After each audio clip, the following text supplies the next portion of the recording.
Man of the masses Tarak నటించిన దేవర cinema రిలీజ్కి ఇంకా కొద్ది రోజుల సమయం మాత్రమే ఉంది. ఇప్పటికే సినిమాపై భారీ అంచనాలు నెలకొన్నాయి. వీటితోనే సగం సినిమా హిట్ కొట్టేసింది. ఇంకా తెరపై కథ చూడటం మాత్రమే బ్యాలెన్స్ ఉంది. దీంతో మూవీ రిలీజ్ డేట్ కోసం చాలా ఇంట్రెస్టింగ్గా ఎదురు చూస్తున్నారు అభిమానులు.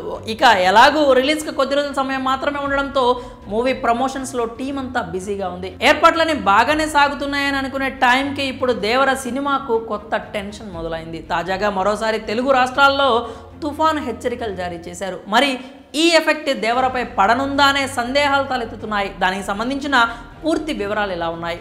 కొన్ని రోజుల క్రితం వరకు కూడా రెండు తెలుగు రాష్ట్రాల్లోని ప్రజలు భారీ వర్షాల కారణంగా అతలాకుతలమయ్యారు. ఇళ్ళు, రోడ్లు, బస్ స్టాపుల్లో, రైల్వే స్టేషన్లో ఇలా అన్నీ జలమయమయ్యాయి. ఎడతెరిపి లేకుండా కురిసిన వర్షాల కారణంగా ప్రజలంతా కనీస వసతులకు కూడా దూరమయ్యారు. ఈ విషయంపై వెంటనే స్పందించి తెలుగు హీరోలంతా వారికి అండగా నిలిచి భారీ మొత్తంలో విరాళాలు అందించారు. దానికి సంబంధించిన వార్తలను కూడా మనం చూసాం. ఇక ఇప్పుడిప్పుడే అంతా సద్దుమణుగుతుంది అనుకునే సమయానికి తాజాగా మరోసారి తుఫాను హెచ్చరికలు జారీ చేశారు. సెప్టెంబర్ 26 నుంచి 28 మధ్యలో తెలుగు రాష్ట్రాలకు వాయుగుండం తుఫాను వల్ల భారీ వర్షాలకు అవకాశం ఉన్నట్లు హెచ్చరికలు అయితే జారీ చేశారు. ఏ జిల్లాల్లో ఎక్కువ వర్షపాతం నమోదయ్యేది మరో వారం రోజుల్లో తెలుస్తుంది అంటూ ఓ న్యూస్ అయితే వచ్చింది. దీంతో తారక్ అభిమానులంతా కంగారు పడుతున్నారు.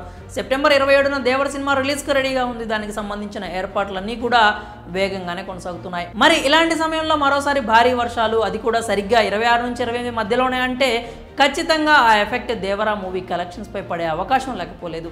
ఓ మోస్తరు వర్షం పడితే కనుక అభిమానులు దాన్ని ఎలాగూ లెక్క చేయరు. కానీ మునుపటిలా అతి భారీ వర్షాలు, తుఫాను అయితే మాత్రం మొదటి రోజు వసూళ్లకు గండి పడినట్లే. అయితే వరుణదేవుడు కరుణించి దేవరకు ఎలాంటి ఆటంకాలు లేకుండా చేస్తే గనక అనుకున్నట్లుగానే అంతా కొనసాగుతుంది. ఇక ఏమవుతుందో వేచి చూడాలి. మరి ఈ విషయంపై మీ అభిప్రాయాలు ఏంటో కామెంట్స్ రూపంలో తెలియజేయండి.